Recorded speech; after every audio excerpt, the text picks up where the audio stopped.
नमस्कार, business express के इस बुलेटिन में आपका स्वागत है। मैं हूं आपके साथ आकाश। देश के बैंकिंग नियामक भारतीय रिजर्व बैंक ने लोन मोरेटोरियम मामले में सुप्रीम कोर्ट में हलफनामा दायर किया। हलफनामे में भारतीय रिजर्व बैंक ने कहा है कि कोरोना वायरस महामारी से प्रभावित क्षेत्रों को अधिक राहत देना संभव नहीं है।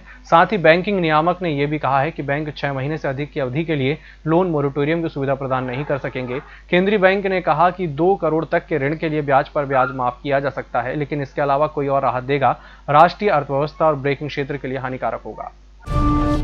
भारतीय रिजर्व बैंक ने आवास क्षेत्र के महत्व को देखते हुए व्यक्तिगत आवास ऋण पर बैंकों के जोखिम संबंधी प्रावधानों में ढील देने का फैसला किया है। इससे बैंकों को पूंजी का प्रावधान कम करना होगा और वे अधिक आवास ऋण देने के लिए प्रोत्साहित होंगे। साथ ही 30 लाख रुपए से अधिक के होम लोन पर ब्याज दरें सस्ती हो सकती हैं। 75 लाख रुपए से अधिक के होम लोन में सबसे बड़ी कमी की उम्मीद है। बैंक अब बड़े ऋणों को बढ़ाने के इच्छुक होंगे, क्योंकि छोटे आकार के ऋणों की तुलना में बड़े लोन की सेवा देने की लागत कम होगी।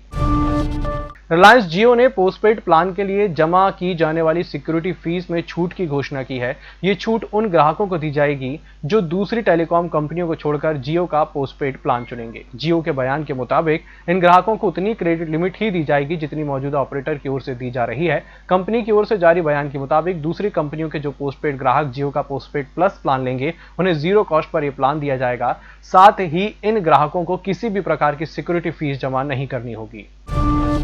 फर्जी टीआरपी के बल पर एडवर्टाइजिंग हथियाने वाले तीनों चैनलों पर विज्ञापन देने वाली कंपनियों ने एक्शन लेना शुरू कर दिया है। इसी कड़ी में ऑटो सेक्टर की दिग्गज कंपनी बजाज ऑटो ने रिपब्लिक भारत सहित तीनों चैनलों पर अपने विज्ञापन बंद करने का फैसला किया है। इससे आने वाले समय में इन तीनों चैनलों के रेवेन्यू पर बुरा असर पड़ सकता है। बजाज ऑटो के एमडी राजू बजाज ने कहा कि हम ब्रांड की बिल्डिंग के बिजनेस में हैं और हमारा एक मजबूत ब्रांड का फाउंडेशन है जिस पर हमने मजबूत बिजनेस को खड़ा किया है। सरकार ने सुप्रीम कोर्ट को बताया कि कोरोना महामारी में विभिन्न क्षेत्रों को अधिक राहत देना संभव नहीं है। साथ ही सरकार ने जोर देकर कहा कि अदालतों को राजकोषीय नीति में हस्तक्षेप नहीं करना चाहिए। दरअसल सुप्रीम कोर्ट ने कहा था कि लोन के ब्याज पर ब्याज माफ करने के मामले में सरकार का हलफनामा संतोषजनक नहीं था। इसी के बाद केंद्र सरकार ने यह प्रतिक्रिया दी है। अपने ताजा हलफनामे में सरकार ने कहा है कि पॉलिसी सरकार का अधिकार क्षेत्र है, अदालत को क्षेत्र विशिष्ट से संबंधित वित्तीय राहत में नहीं जाना चाहिए। बुलेटिन वक्त चला छोटे से ब्रेक का, जल्द हाजिर होंगे। होटल गौरीशी भोपाल शहर के बीचों बीच स्थित ठहरने की सर्व सुविधा युक्त जगह है। Room available in affordable prices और facilities free WiFi, AC, TV, parking, security, lift, full sanitized room, toiletry kit.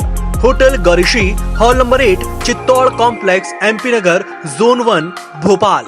Phone number 7898128620। सत्ता के गलियारों से गांव की गलियों तक देखिए हर खबर अपने मोबाइल पर। डाउनलोड कीजिए EMS न्यूज ऐप। ब्रेक के बाद एक बार फिर से आपका स्वागत है। भारतीय रेलवे ने नई दिल्ली से वैष्णो देवी कटरा के बीच चलाई जाने वाली वंदे भारत एक्सप्रेस फिर से शुरू करने का फैसला किया है। ये ट्रेन 15 अक्टूबर से फिर से चलाई जाएगी। ये ट्रेन नवरात्र में वैष्णो देवी जाने वाले भक्तों को देखते हुए इस ट्रेन को शुरू करने का फैसला लिया गया है। नई दिल्ली श्री माता वैष्णो देवी कटरा वंदे भारत एक्सप्रेस मंगलवार को छोड़कर सप्ताह में सभी दिन चलेगी। निजी क्षेत्र की दिग्गज गैस कंपनी अडानी गैस ने सीएनजी और पाइप टू कुकिंग गैस की कीमतों में कटौती की घोषणा की है। नेचुरल गैस की कीमतों में कटौती के चलते यह फैसला लिया गया है। कंपनी ने शुक्रवार को बयान जारी कर कहा कि नई दरें तुरंत प्रभाव से लागू हो गई हैं। कंपनी ने कहा है कि कीमतों में इस कटौती से उत्तर प्रदेश, हरियाणा और गुजरात के उपभोक्ताओं को फायदा होगा। अनलॉक में मिल रही रियायतों के कारण सितंबर में फ्यूल डिमांड बढ़ी है। इस महीने रिफाइंड फ्यूल की खपत 7.2% बढ़कर 15 मिलियन टन हो गई है। फ्यूल डिमांड की बढ़त जून के बाद पहली देखी जा रही है। जून में खपत 16 मिलियन टन रही है, जबकि सालाना आधार पर खपत में अभी भी कमी है। पेट्रोलियम और प्राकृतिक गैस मंत्रालय के आंकड़ों के मुताबिक इस साल जून के बाद पहली बार सितंबर में फ्यूल डिमांड 7.2% बढ़ी है।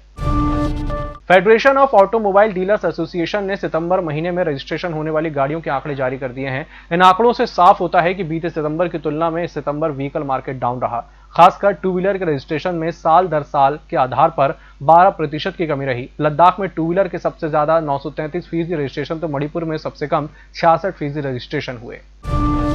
वेदांता लिमिटेड शेयर बाजार से अपने शेयरों को डिलिस्ट करने जा रही है। शुक्रवार को प्रक्रिया का आखिरी दिन था, लेकिन एल्यूमिनियम सहित अन्य सेक्टर में कारोबार करने वाली कंपनी वेदांता के लिए यह प्रक्रिया थोड़ी मुश्किल होती जा रही है, क्योंकि 125 करोड़ शेयरों की टेंडरिंग मिली है। इसके लिए कंपनी को कुल 24,000 करोड़ रुपए से अधिक का भुगतान करना होगा, जो फिलहाल संभव होता नहीं दिख रहा। कंपनी ने डीलिस्टिंग का फैसला ज्यादा कर्ज और ब्याज के बोझ के कारण लिया है। इस बुलेटिन में फिलहाल इतना ही। नमस्कार।